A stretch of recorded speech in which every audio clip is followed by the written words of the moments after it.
now here with the man, the myth, the legend, Jesse Swink. We've talked about you multiple times on the podcast.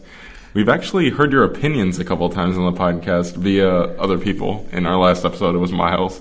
How does it feel to finally actually be on the podcast? It feels good. I'm finally going to send out invites to listen for people because most of the people that would come that I would invite would be like, well, why is he inviting them to something he's not part of? So, yeah, it feels good to finally be on here contributing a little bit.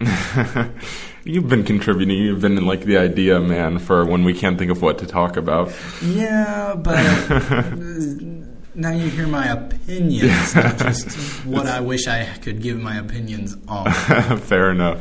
I guess it's a little more substantial now. But we are here to review or recap and review this first episode of Season 3, is it? Season 3? Season 3 of Star Wars Rebels. Oh, man. It's been a long break from Rebels. I didn't think I missed it that much, but then you get it back and you're like, man, I missed Rebels. I've been looking forward to it. A lot of it has been because I was getting to be on here, but I forgot how much I enjoyed this show. Like, I've watched it through twice now. Really? Not the show, but this past episode. Oh, okay. Twice now. Oh, yeah, because you watched it without me, right? Well, you were doing football things, and I was sick. So. Fair enough. All right, well, let's just get started with this episode. Mm-hmm. Well, we open up with this mission that we kind of saw. I don't know if you saw that clip that they released. They released a clip from this mission a while back, but we start with this mission. We don't know who they're saving. I mean, obviously, if you watch the clip, you know who they're saving, but most people did not know who they're saving. You get to it, and it was Hondo. Mm-hmm. So, what did you think? Did you know it was going to be Hondo? From the trailer. That's the word. Trailer. I didn't see the clip you were talking about because I was out of the country, I guess, when that happened. But I did see the trailer and I saw Hondo or whatever. Actually, no, I did see that clip. Yeah. That's right. Yeah, so I knew it was Hondo and the little Ugnaught guy. I don't remember his name. Yeah. I don't know. He was that whole idea was kind of random, especially at first. It kind of tied together towards the end of the episode. Yeah. Anyway. All right, but you're a big Hondo fan, right? I really like Hondo. Yeah, he's wonderful. He's really great. I don't think he needs to be in like every episode, but I love when he shows up. Yeah, I think he's good in doses. I think it's the way to do him. You need to get the right amount of Hondo. Especially if you see his character development from whenever he was in Clone Wars. Yeah, that's true. A true pirate general king dude to now he's just kind of this goofy, funny, Yeah, that's true. But I don't know. I've always kind of seen him as a little bit of a goofy character. But hey, maybe that's just me. All right, but what did you think about this mission? We obviously start to see Ezra kind of take a little bit of a dark turn in this. I mean, he was really aggressive, very violent, and then at the end of this mission, things go down. So what did you think of Ezra, especially in this mission? Ezra, I mean, this was the first time we've seen him with he's grown up a little bit. I don't know how many years have passed. I don't think it's years. You think it's been years? I think it might have been a year. Maybe. Not years. Because right now this season's taking place 2 years before the events of New Hope. So, but yeah, it was really cool seeing him because apparently he was making the calls on this mission. He was in charge, no Kanan, no Hera around, giving commands. And it was going really well, up to the end where we see his new Force abilities come out. Have you ever seen, I mean, obviously we've maybe seen it in video games, read it in books, but we've never seen anything like that in the movies before, right? No, not in not in the movies. We have not seen somebody like dominate a mind like that. Yeah, I mean, that was ridiculous. Like, to get somebody to completely not only betray like what they're doing, but to betray like their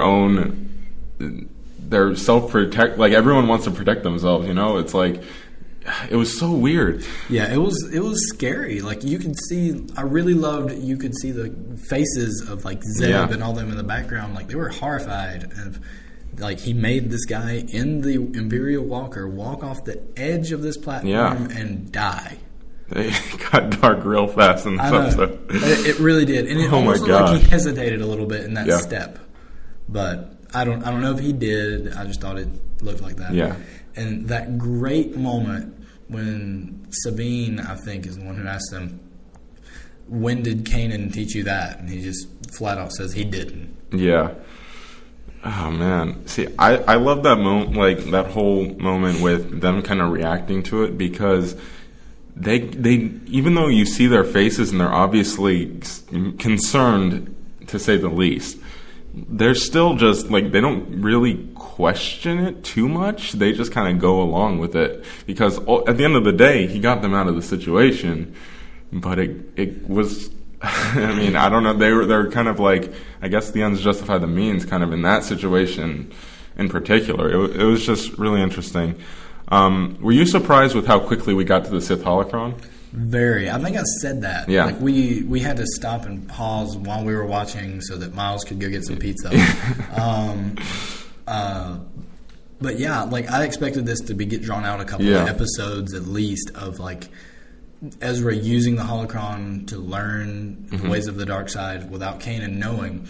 But it was just immediately, right off the bat, Kanan finds it, even though he's blind. He just kind of feels it by accident and takes it away. It was really, but the way they used it, I think, was really good. Yeah. But see, what kind of is interesting to me is, like, Ezra's been obviously using this thing for a while, right? Mm-hmm. But you've got to know, like, he's been told so long, for a while now, like, the Sith were bad. So it's interesting that he's so, like, tempted by everything that the dark side has to offer, that he's willing to, like, completely just listen to the Sith holocron. Right, but the thing he thinks he's using it to protect his friend. That's true.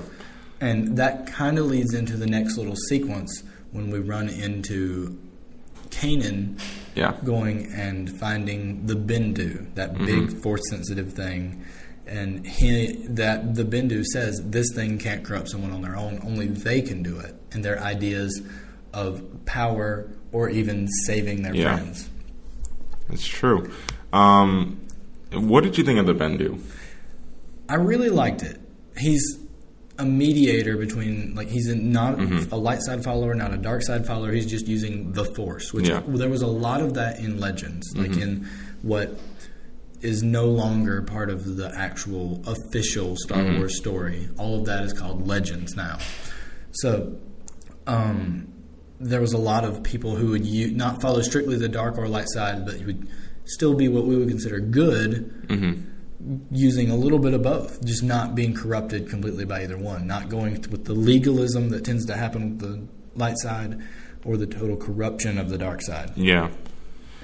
I've always found that kind of interesting, because a lot of the times, I don't know if they've ever explicitly claimed this, but the Jedi always seem to believe that they're like, they found the balance in the Force and whatever. Like, they think they're the middle, but really they're the light, and they're completely saying, no, the dark is completely bad.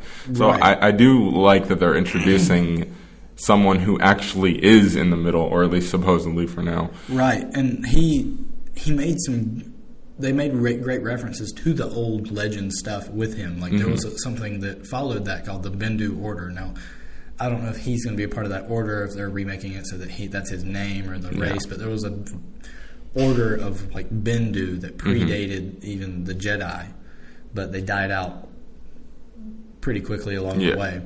And he also referenced the legends' names for the light and dark side, Ashla and Bogan.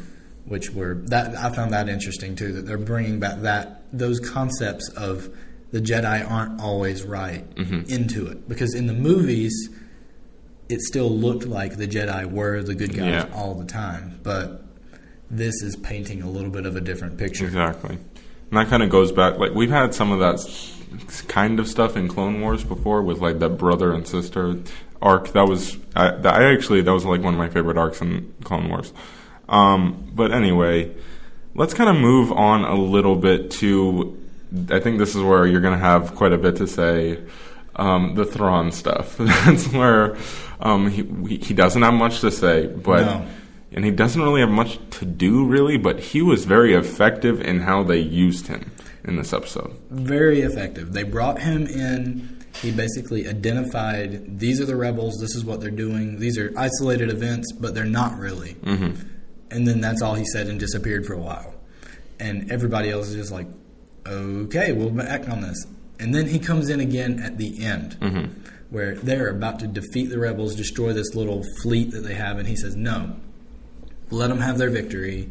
I have something else in mind. Mm-hmm. And it just shows how brilliant he is that these other admirals, which we know Palpatine, the Emperor, wouldn't put in power if they weren't intelligent, they are fascinated and stunned by that decision because they don't understand it. And he has this plan that they don't get. Yeah. He's a million steps ahead of everyone else. He's going to pull them all out. And I'm really excited to see him in action more. Agreed. I mean, just because, like, they talk about the fact that he is kind of the big picture guy.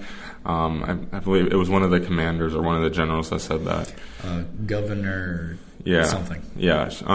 And she was talking about how he's, like, big picture, and then just him letting them go, it kind of makes you intrigued because you're just like, so what is the big picture? Like, he obviously, like, they said that he's the big picture guy, and now we're seeing that. And we want to see what the big, like, we want to be able to see everything he's saying. I think they're doing it very well. Let's kind of, because of the success of Ezra's first mission, they give him another mission, and he's supposed to just be kind of scouting out everything, where there are these ships that he's supposed to be getting, is it correct? Yeah. Y-Wing Y-Wings, yes. He's supposed to be getting some Y-Wing bombers. They go to scout out the area that, this is all information Hondu gave them. Mm-hmm. So they're going to scout out the area, and then they realize that they're destroying the ships. So Ezra makes a quick and fast decision to, let's just get them now.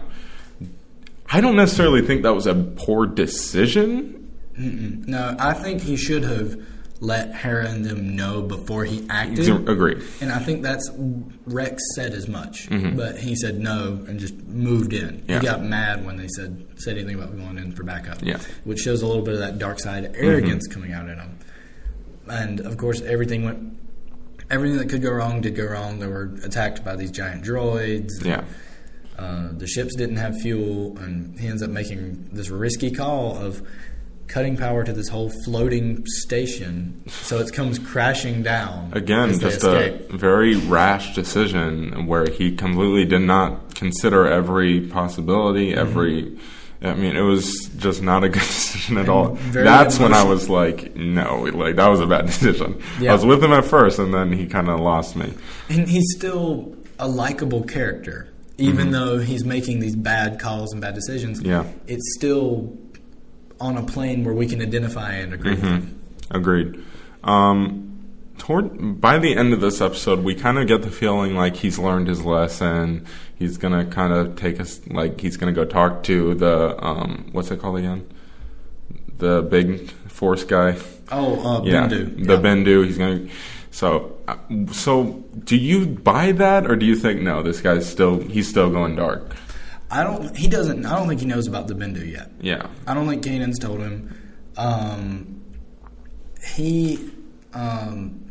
Also, well, let's backtrack a little bit. The Kanan, like, he's learning to function without his eyes. Yes. Like, if you notice in the episode, Kanan, at one point, like, they're zooming down towards the Earth, and Kanan knows exactly where to reach up and grab Ezra, even without looking. But I think Ezra is probably going to go on a little light side stretch for a little bit, and then something's going to happen that's going to make him fall again. Yeah. And I think it might be a death or something, because, I mean...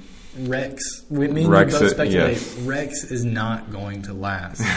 He's a goner. He's a goner this season. I think sooner is very possible, very soon. And he deserves a tragic fate. Yes. He immediately fall to, like, Ezra's hand, or it be Ezra's fault, or Vader to kill him himself, because that would be huge, especially if he figures out who Vader is. Yes, I think that'll be the best thing for the show. I mean, it'll be obviously be painful to watch, but I think the best thing for the show is if he finds out about Vader, and it kind of just, I think it'll destroy him if he found out. Even more so, possibly, than Ahsoka. I don't know. Agreed. Is there anything? Who is dead? She's dead, by the way. Yes, I know. There's tons of speculation that she's still alive somehow. No, she's a goner. Myles is saying that she's still here. Shaking his head behind the camera right now. He's wrong. Yes. Speaking of which, we are recording this segment, so if you want to watch a video of this segment, check it out on YouTube. Yes, do that. Screenfellows YouTube channel. Is there anything else from this episode that you really want to talk about? Because we're running a little bit low on time here, but... Not really. I'm really intrigued to see next week. Next week we're going to see some fight between Maul and Kanan, it looks like. Yes. It's going to be really awesome. I feel like we might go ahead and see some more dark side steps for Ezra right then and there. It's possible. I mean, because this, and like it or not, this show has to end horribly. It just does. These people are not in any of the original trilogy, so they've got to be gone. Agreed. Now, I do think there is going to be some tie-in with Rogue One. I don't think it's going to be necessarily major, but I think there's going to be some tie-in. Yeah, we'll might see hear something about what's the guy's name? Mike Mickelson is playing. Mads Mikkelsen. I don't remember. He designed something that they're going to use for the Death Star. Yeah. I feel like we might come across him, especially since the other Mickelson is voicing Thrawn right now, his brother. Yeah, that would be really cool to see both of them in action. But who knows? I don't know. Anyway.